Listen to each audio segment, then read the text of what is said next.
നിലമ്പൂരിൽ സ്വരാജിന് ജയിക്കാൻ വേണ്ട ചില എഡ്ജുകൾ ഉണ്ടെന്ന് പറയേണ്ടി വരുന്നതിന് കൃത്യമായ കാരണങ്ങളുണ്ടെന്നേ. പണ്ടത്തെ പോലെ നിലമ്പൂർ ഒരു ഉറച്ച കോൺഗ്രസ് മനസ്സ് എന്ന ആത്മവിശ്വാസത്തിൽ അവിടെ ഈസി വാക്ക് ഓവറാണെന്ന് കോൺഗ്രസ്സുകാരും ലീഗുകാരും സംയുക്തമായിട്ട് ലീഗിന്റെ അഭിമാന പോരാട്ടമായി ഏറ്റെടുത്തുകൊണ്ട് ആ തിരഞ്ഞെടുപ്പ് അങ്ങ് ഈസി വാക്ക് ഓവറായി വിജയിക്കാമെന്ന് കരുതുന്നുണ്ടെങ്കിൽ അങ്ങനെ അങ്ങ് ഉണ്ടോണ്ട് പോകാമെന്ന് കരുതണ്ട. കാര്യം അവിടുത്തെ ഇപ്പോഴത്തെ രാഷ്ട്രീയ പശ്ചാത്തലവും മുൻപത്തെ രാഷ്ട്രീയ പശ്ചാത്തലവും വെച്ചുള്ള രണ്ട് പ്രതികരണങ്ങൾ നിങ്ങളെ കേൾപ്പിക്കുകയാണ്. ആ പ്രതികരണങ്ങളിൽ ചില കാതലായിട്ടുള്ള കാരണങ്ങളുണ്ട്. ആ കാതലായിട്ടുള്ള കാരണങ്ങൾ മറച്ചു പിടിച്ചുകൊണ്ട് കേരളത്തിലെ മാധ്യമങ്ങളെ ഉപയോഗപ്പെടുത്തി ആ മണ്ഡലത്തിൻ്റെ പൊതു രാഷ്ട്രീയ ചിത്രം മാത്രം പറഞ്ഞുകൊണ്ടും 4 പതിറ്റാണ്ട് ആര്യാടനോടൊപ്പം നിന്നു എന്ന ഒറ്റ കാരണം കൊണ്ട് നിലമ്പൂർ വളരെ ഈസി ആയിട്ട് കോൺഗ്രസ് ജയിക്കും, അതോടുകൂടി സെമി ഫൈനലാണ്, അടുത്ത മുഖ്യമന്ത്രി കസേരയിലേക്ക് ഞങ്ങൾ വരാൻ പോകുന്നു എന്നൊക്കെ പറയുമ്പോൾ ആ മണ്ഡലത്തിൻ്റെ ചില ചർച്ച ചെയ്യപ്പെടാത്ത ചരിത്രമുണ്ട്. കഴിഞ്ഞ ദിവസം റിപ്പോർട്ടർ ചാനലിലെ മീറ്റ് ദ എഡിറ്റേഴ്സ് പരിപാടിയിൽ ഡോക്ടർ അരുൺകുമാർ പറഞ്ഞ ചില വിശകലനവും ഒപ്പം ചാനൽ ഉടമയായിട്ടുള്ള ആൻഡ്രൂ അഗസ്റ്റിൻ ഇപ്പോൾ അവിടെ കാലുവാരലിന് സാധ്യതയുള്ള ചില കാരണങ്ങൾ കൂടിയുണ്ട്. അത് രണ്ടും വളരെ കൃത്യമായിട്ടുള്ള കാര്യമാണ്, അത് കഴമ്പുള്ള കാര്യമാണ്. അത് നാട്ടുകാർ കേൾക്കേണ്ടതുണ്ട്. അത് കേട്ടതിന് ശേഷം നിങ്ങൾക്ക് കൂടി വിലയിരുത്താം. ആ പറഞ്ഞ കാരണങ്ങൾ കൊണ്ട് നിലമ്പൂരിൽ അട്ടിമറി ഉണ്ടായാൽ അത്ഭുതപ്പെടേണ്ട കാര്യമില്ല. അതിനൊരു ഫാക്ടർ അൻവറാണ്, അതിന് മറ്റൊരു ഫാക്ടർ ജോയിയാണ്. പിന്നെ കഴിഞ്ഞ 9 വർഷം നിലമ്പൂരിൽ ഇടത് സ്വതന്ത്രനെ ഉപയോഗപ്പെടുത്തിക്കൊണ്ട് ആ മണ്ഡലത്തിൽ സർക്കാർ നടപ്പിലാക്കിയിട്ടുള്ള വികസന പ്രവർത്തനങ്ങളും ആ മണ്ഡലത്തിൽ കൊണ്ടുവന്ന മാറ്റങ്ങളും അത് ആ മണ്ഡലത്തിൽ ഇടത് വേരോട്ടമുണ്ടാക്കാൻ സഹായകരമായിട്ടുണ്ട്. അതിനുദാഹരണമാണ് നിലമ്പൂർ മുനിസിപ്പാലിറ്റി. ആ മുനിസിപ്പാലിറ്റിയെ ചരിത്രത്തിൽ ആദ്യമായിട്ട് ഇടതുപക്ഷം പിടിച്ചെടുക്കുകയും 22 അംഗങ്ങൾ അവിടെ ഉണ്ടാവുകയും ചെയ്ത പശ്ചാത്തലത്തിൽ ആ മണ്ഡലത്തിലെ 7 പഞ്ചായത്തുകളും ഈ മുനിസിപ്പാലിറ്റികളും ഉൾപ്പെടെ നിലവിലെ രാഷ്ട്രീയ സാഹചര്യത്തെക്കുറിച്ചുള്ള വളരെ കൃത്യവും സൂക്ഷ്മവുമായിട്ടുള്ള വിശകലനമാണ് അരുൺകുമാർ നടത്തിയിട്ടുള്ളത്. ആ വിശകലനത്തിലുണ്ട് എന്തുകൊണ്ട് അവിടെ സ്വരാജിന് സാധ്യതയുണ്ട് എന്ന് കൽപ്പിക്കപ്പെടുന്നു എന്നുള്ള കാര്യത്തെക്കുറിച്ച് കൃത്യമായിട്ടുള്ള ഒരു വിവരണമാണ്. 2 കാര്യങ്ങൾ പ്രധാനപ്പെട്ടതാണ്. ഒന്ന്, നിലമ്പൂരിലെ വോട്ടിൽ പ്രധാനമായും നമ്മൾ മനസ്സിലാക്കേണ്ടത് 2011 മുതലുള്ള അവിടുത്തെ വോട്ടിംഗ് പാറ്റേൺ മനസ്സിലാക്കിയാൽ മാത്രമാണ് ഏതൊക്കെ പഞ്ചായത്തുകൾ നിർണായകമാകുന്നു എന്നുള്ളത് മനസ്സിലാവൂ. അതാണ് ഏറ്റവും പ്രധാനപ്പെട്ട കാര്യം. ഏതൊക്കെ പഞ്ചായത്തുകളാണ് നിർണായകമാകാൻ പോകുന്നത്? നിലമ്പൂർ മുനിസിപ്പാലിറ്റി വളരെ ഡിസിസീവാണ് ഇത്തവണ. ആ നിലമ്പൂർ മുനിസിപ്പാലിറ്റി, അതേപോലെ ചുങ്കത്തറ, ഈ 2 പ്രധാനപ്പെട്ട തദ്ദേശ സ്ഥാപനങ്ങൾ ഈ തെരഞ്ഞെടുപ്പിൽ വളരെ നിർണായകമാണ്. ചുങ്കത്തറ എന്ന് പറയാനുള്ള കാര്യം എന്താ? ചുങ്കത്തറയിലാണ് യഥാർത്ഥത്തിൽ ആര്യാടൻ ഷൗക്കത്തിനെതിരെ പാർട്ടിക്കുള്ളിലുള്ള വിഭാഗീയത ശക്തമായിട്ടുണ്ടായിരുന്നത്. കരീം അടക്കമുള്ള ആളുകൾ ശക്തമായി ഐ ഗ്രൂപ്പിൻ്റെ ഭാഗമായി കോൺഗ്രസിൽ നിന്ന് പാലം വലിക്കുമോ എന്നൊരു ആശങ്കയുള്ള ഒരു സ്ഥലമാണ് ചുങ്കത്തറ. മറ്റൊന്ന് നിലമ്പൂരാണ്. നിലമ്പൂരിലും ആര്യാടൻ മുഹമ്മദിന് കിട്ടിക്കൊണ്ടിരുന്ന പൂർണ്ണമായിട്ടുള്ള പിന്തുണ നിലവിൽ ആര്യാടൻ ഷൗക്കത്തിന് കിട്ടുന്നില്ല. മറ്റൊന്ന് വഴിക്കടവാണ്. ഞാൻ ഈ 3ൻ്റെയും കണക്കുകളെന്ന് പറയാം. ആ കണക്കുകൾ വളരെ രസമുള്ള കണക്കുകളാണ്. 2011 നിലമ്പൂരിൽ കോൺഗ്രസിന്, അതായത് ആര്യാടൻ മുഹമ്മദ് മത്സരിക്കുമ്പോൾ 174ഓളം വോട്ടുകൾ കിട്ടുന്നുണ്ട്, കൂടുതൽ കിട്ടുന്നുണ്ട്, 12,000-ലധികം വോട്ടുകൾ കിട്ടുന്നുണ്ട്. എന്നാൽ ആര്യാടൻ ഷൗക്കത്ത് മത്സരിക്കുമ്പോൾ 2800 വോട്ടിൻ്റെ കുറവ് നിലമ്പൂർ മുനിസിപ്പാലിറ്റിയിൽ ഉണ്ടാവുന്നുണ്ട്. ഈ ഡിക്ലൈൻ എങ്ങനെ സംഭവിച്ചു എന്നുള്ളതാണ്. അതേസമയം നോക്കൂ, പിന്നീട് തിരിച്ച് വി വി പ്രകാശ് വരുന്ന സമയത്ത് അത് 1500 ആ ഡിഫറൻസ് ചുരുങ്ങുന്നുണ്ട്. പക്ഷേ അപ്പോഴും നിലമ്പൂർ മണ്ഡലത്തിൽ LDF-നാണ് അവിടെ പ്രാധാന്യമുള്ളത്. അത് PV അൻവറിൻ്റെ ഒരു ഇമ്പാക്റ്റ് അവിടെ ഉണ്ട്. അപ്പോൾ PV അൻവർ പ്ലസ് CPIM എന്നുള്ളത് നിലമ്പൂരിൽ ഒരു അഡ്വാൻറ്റേജ് പൊസിഷനാണ് നിൽക്കുന്നത്. അത് 1500 വോട്ടിൻ്റെ ഡിഫറൻസ് അവിടെ ഉണ്ട്. ആ വോട്ട് എങ്ങനെ മാറും എന്നുള്ളത് വളരെ ഡിസിസീവാണ്. കാര്യം അവിടെ 11,000-13,000 വോട്ടുകൾ മാറി പോൾ ചെയ്തുകൊണ്ടിരിക്കുന്നതാണ് മുന്നണികൾക്ക് എന്നുള്ളതാണ് ഒരു പ്രധാനപ്പെട്ട കാര്യം. അപ്പോൾ നിലമ്പൂർ മണ്ഡലത്തിൽ കഴിഞ്ഞ തവണ LDF-ന് ലീഡ് കൊടുത്ത 1500 വോട്ടുകൾ ഇത്തവണ കുറയ്ക്കാൻ സാധിക്കുമോ എന്നുള്ളതാണ്. അത് ആര് കൊണ്ടുപോകും എന്നുള്ളതാണ് പ്രശ്നം. അത് തീർച്ചയായിട്ടും സ്വരാജിന് അവിടെ കഴിഞ്ഞ തവണ PV അൻവർ പോൾ ചെയ്ത വോട്ട് നിലമ്പൂർ മുനിസിപ്പാലിറ്റിയിൽ പൂർണ്ണമായും കിട്ടാൻ സാധ്യതയില്ല. PV അൻവർ വോട്ട് കുറച്ച് പിടിക്കും.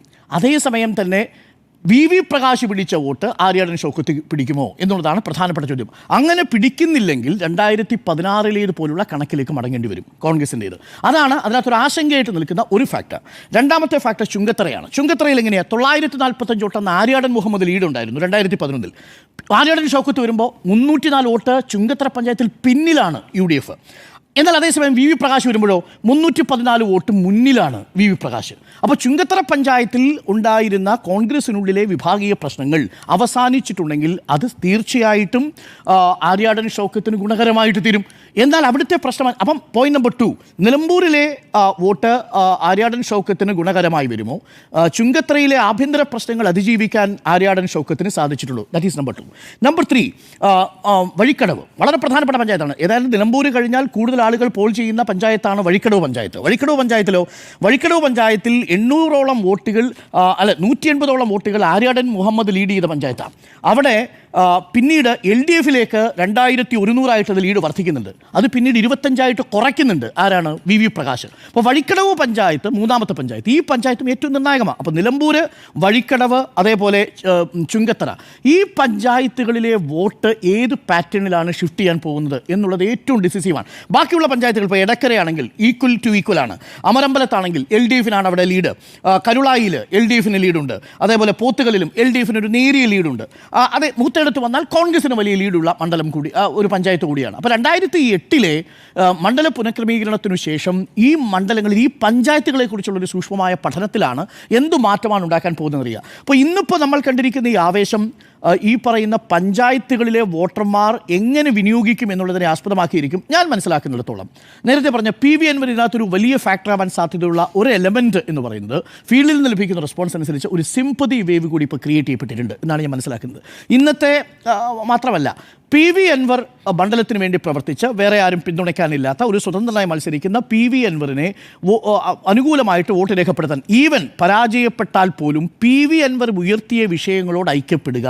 നിലമ്പൂർ മണ്ഡലത്തിലെ വിഷയങ്ങൾ, ഉദാഹരണത്തിന് വന്യജീവി വിഷയം ആ മണ്ഡലത്തിൽ ഏറ്റവും സജീവമായി ഉയർത്തിയത് PV അൻവർ തന്നെയാണ്. ഒരു സംശയമില്ല. PV അൻവറിനോളം ആര്യാടൻ ഷൗക്കത്തോ ഒരുപക്ഷെ കോൺഗ്രസിൻ്റെ നേതാക്കളോ ആ വിഷയം ഉയർത്തിയിട്ടില്ല എന്ന് തന്നെയാണ് എൻ്റെ വാദം.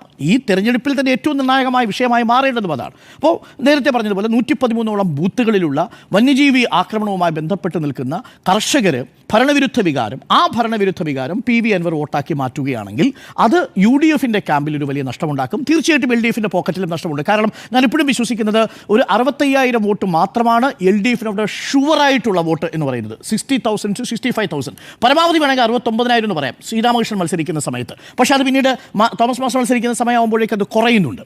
അപ്പോൾ ചുരുക്കത്തിൽ ഈ 15,000 വോട്ടിനും അപ്പുറത്തേക്ക് PV അൻവർ പിടിക്കുകയും മലയോര മേഖലയിലെ കർഷകരുടെ വോട്ടുകൾ PV അൻവറിന് കിട്ടുകയും ചെയ്യുന്ന പക്ഷം അത് സ്വാഭാവികമായും UDF-ന് ആശങ്കയും. അതാണ് UDF-നെ സംബന്ധിച്ചുള്ള ആശങ്ക. ഒരു കാര്യം കൂടി ഞാൻ പറയാം. ഇതിൽ VS ജോയിയാണ് അവിടെ മത്സരിക്കുന്നതെങ്കിൽ 20,000-ന് മുകളിലേക്ക് പോകുമായിരുന്ന ഭൂരിപക്ഷം ചുരുങ്ങി പറഞ്ഞാൽ 10,000-ൽ താഴെയായിട്ട് മാറിയിട്ടുണ്ട് UDF-ൻ്റെ കണക്കിൽ.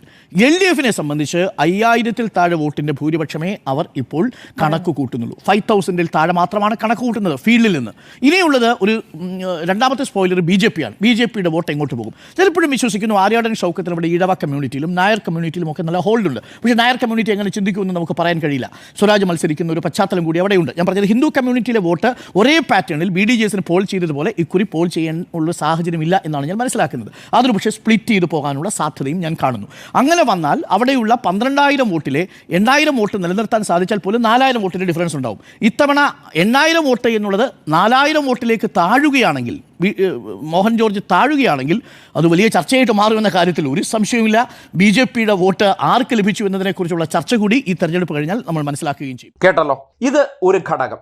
ഇനി മറ്റൊരു ഘടകമുണ്ട്. കോൺഗ്രസിനകത്തുള്ള തൊഴുത്തിൽ കുത്തുകൊണ്ടും ഒപ്പം കോൺഗ്രസ്സുകാരും സ്ഥാനാർത്ഥിയായിട്ടുള്ള ആര്യാടൻ മുഹമ്മദ് അവഗണിച്ച VV പ്രകാശ് എന്ന മുൻ സ്ഥാനാർത്ഥിയും ഒപ്പം മുൻ DCC പ്രസിഡന്റും ആ കുടുംബവും ആ പഞ്ചായത്ത് ഉൾപ്പെടുന്ന പ്രദേശത്തേക്ക് സ്ഥാനാർത്ഥി തിരിഞ്ഞു നോക്കാത്തതിൻ്റെ വൈഷമ്യമൊക്കെ എങ്ങനെ വർക്ക് ചെയ്യുന്നു എന്നുള്ളൊരു യാഥാർത്ഥ്യവും, അതിനോടൊപ്പം തന്നെ നേരത്തെ സ്ഥാനാർത്ഥിയാകുമെന്ന് പ്രതീക്ഷിച്ചിരുന്ന VS ജോയ്, അദ്ദേഹം മുൻകൂട്ടി അവിടെ പ്രവർത്തനം നടത്തിയിരുന്നു. അദ്ദേഹത്തിൻ്റെ പഞ്ചായത്തായിട്ടുള്ള പോത്തുകൽ, ആ മേഖലയിലൊക്കെ ഉണ്ടാകാൻ പോകുന്ന ഇമ്പാക്റ്റുകളെക്കുറിച്ച് ഈ മേഖലയ്ക്കടുത്ത് താമസിക്കുന്ന ചാനൽ ഉടമ പറഞ്ഞ ചില നിരീക്ഷണങ്ങളിലും കുറച്ച് യാഥാർത്ഥ്യങ്ങളുണ്ടെന്നേ.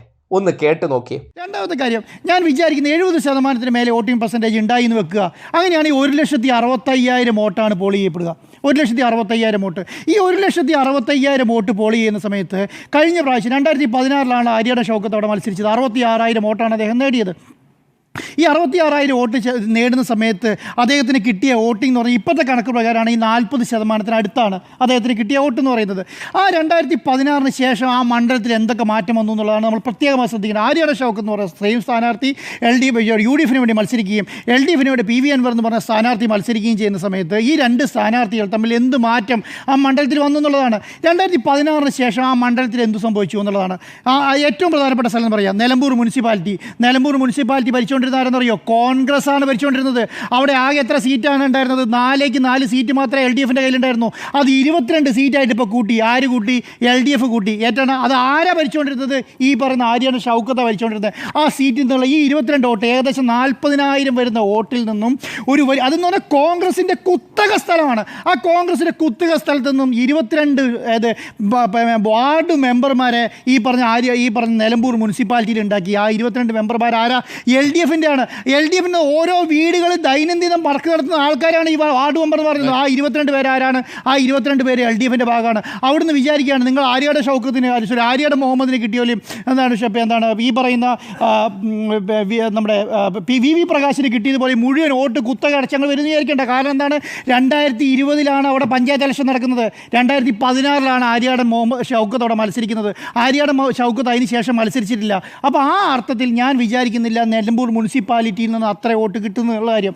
രണ്ടാമത്തെ കാര്യം, പോത്തുകൽ പഞ്ചായത്ത് എന്ന് പറയുന്ന പഞ്ചായത്ത് ആരുടെ പഞ്ചായത്താണ്? VS ജോയിൻ്റെ പഞ്ചായത്താണ്. VS ജോയി പഞ്ചായത്തിൽ കഴിഞ്ഞ 5-6 മാസമായി പണിയെടുക്കുന്നത് VS ജോയി മത്സരിക്കാൻ വേണ്ടിയിട്ടാണ്.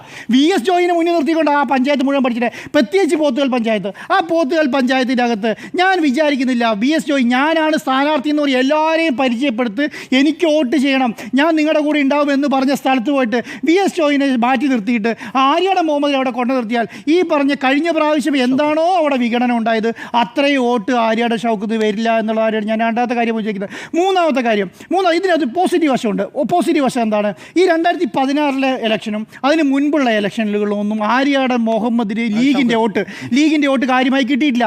ഇപ്രാവശ്യം ഈ പറഞ്ഞ ആര്യാടൻ ഷൗക്കത്തിനെ കൊണ്ട് ലീഗിൻ്റെ കൊടി പിടിപ്പിച്ചതിലുണ്ടാകുന്ന ബെനിഫിറ്റ് അതെന്താണ്?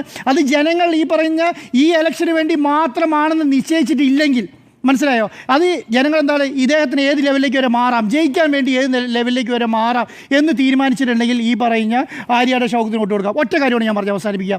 ഇനി നിങ്ങൾ രണ്ടുപേരും പറഞ്ഞല്ലോ ഈ പറഞ്ഞ 8 മാസത്തേക്ക് വേണ്ടിയിട്ട് ഒരു സ്ഥാനാർത്ഥിനെ അങ്ങോട്ട് വിടുന്നതെന്ന് വിചാരിക്കുക. 8 സ്ഥാനത്തേക്ക് ഇപ്പം എന്താ അൻവർ വന്നാൽ എന്താ കാര്യം? അൻവർ വന്നാലല്ല ഷൗക്കത്ത് വന്നാൽ എന്താ കാര്യം? ആ 8 മാസത്തേക്ക് ഷൗക്കത്ത് അവിടെ സ്ഥാനാർത്ഥിയായി ജയിച്ച് MLA ജയിച്ചു വന്നാൽ പിണറായി വിജയൻ എല്ലാ സ്ഥാനവും കൂടെ ഷൗക്കത്തിൻ്റെ കൊടുക്കുമോ? ഒരു ഉപതെരഞ്ഞെടുപ്പ് നടക്കുമ്പോൾ ആ മണ്ഡലവുമായി ബന്ധപ്പെട്ട് ചില സൂക്ഷ്മമായിട്ടുള്ള യാഥാർത്ഥ്യങ്ങൾ വിലയിരുത്തേണ്ടതുണ്ട്. തെരഞ്ഞെടുപ്പുമായി ബന്ധപ്പെട്ട് അത്തരം സൂക്ഷ്മ വിശകലനങ്ങൾക്ക് കൂടി സാധ്യതകൾ ഏറെയാണ്. നേരത്തെ സിറ്റിംഗ് സീറ്റുകളിൽ വിജയിച്ചു കയറുകയും എന്നാൽ സിറ്റിംഗ് സീറ്റ് പോലെ കൊണ്ടു നടന്നെടുത്ത് ഇടതുപക്ഷം പൊതു സ്വതന്ത്രനെ, അതും കോൺഗ്രസിൽ നിന്ന് ചാടിച്ചു കൊണ്ടുവന്ന PV അൻവറിനെ ഉപയോഗപ്പെടുത്തി ആ മണ്ഡലം ചിഹ്നത്തിലല്ലാതെ നിലനിർത്തി പോന്നിരുന്ന കാലഘട്ടത്തിൽ നിന്ന് ഇടതുപക്ഷത്തിൻ്റെ ഒരു സീറ്റ് പിടിച്ചെടുത്തു എന്ന ആംഗിളിലേക്ക് അതിനെ മാധ്യമങ്ങളെ ഉപയോഗിച്ച് വളച്ചൊടിക്കാൻ പരിശ്രമിക്കുന്നുണ്ടെങ്കിലും നിലമ്പൂർ പണ്ടത്തെ നിലമ്പൂരല്ല. ഇപ്പോഴത്തെ നിലമ്പൂരിൽ അത്ര ഈസി വാക്ക് ഓവർ കിട്ടില്ല എന്നുള്ള യാഥാർത്ഥ്യം കോൺഗ്രസുകാർക്ക് മനസ്സിലായിട്ടുണ്ട്. കാര്യം 4 പതിറ്റാണ്ടുകൾക്ക് ശേഷം സ്വന്തം ചിഹ്നത്തിൽ ഏറ്റവും ആപ്റ്റായ സ്ഥാനാർത്ഥിയെ കളത്തിലിറക്കി ആ നാട്ടുകാരനിലൂടെ തന്നെ ആ മണ്ഡലം തിരിച്ചു പിടിക്കാൻ ഇടതുപക്ഷം നടത്തിയ പ്രവർത്തനങ്ങളും രാഷ്ട്രീയത്തിന് അതീതമായിട്ട് ആ സ്ഥാനാർത്ഥിക്ക് മണ്ഡലത്തിൽ കിട്ടിയ സ്വീകാര്യതയും അത് രണ്ടും കോൺഗ്രസ്സുകാരുടെ ഉറക്കം കെടുത്തുന്നുണ്ട്. വമ്പൻ ഭൂരിപക്ഷമൊന്നും അവർ പ്രഖ്യാപിക്കാൻ തയ്യാറാകാത്തിടത്തും കാര്യങ്ങൾ കുറെ കൂടി വ്യക്തമാകുന്നുണ്ട്. 9 വർഷം മണ്ഡലത്തിലെ ജനപ്രതിനിധി എന്നുള്ള നിലയ്ക്ക് എന്ത് ചലനം അൻവറിനുണ്ടാക്കാൻ പറ്റും? ആ ചലനം UDFിൻ്റെ അടിവേര് അറുക്കുന്ന സാഹചര്യമുണ്ടാകും.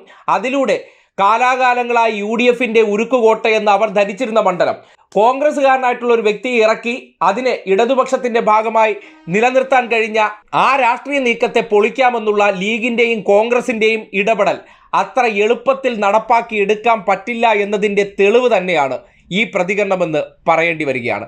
അതിൽ അരുൺകുമാറിൻ്റെയും ആൻഡോ അഗസ്റ്റിൻ്റെയും നിരീക്ഷണങ്ങൾ ചില കാര്യങ്ങളിലേക്ക് വിരൽ ചൂണ്ടുന്നു എന്നുള്ള യാഥാർത്ഥ്യം ഒരിക്കലും വിസ്മരിക്കാൻ കഴിയില്ല.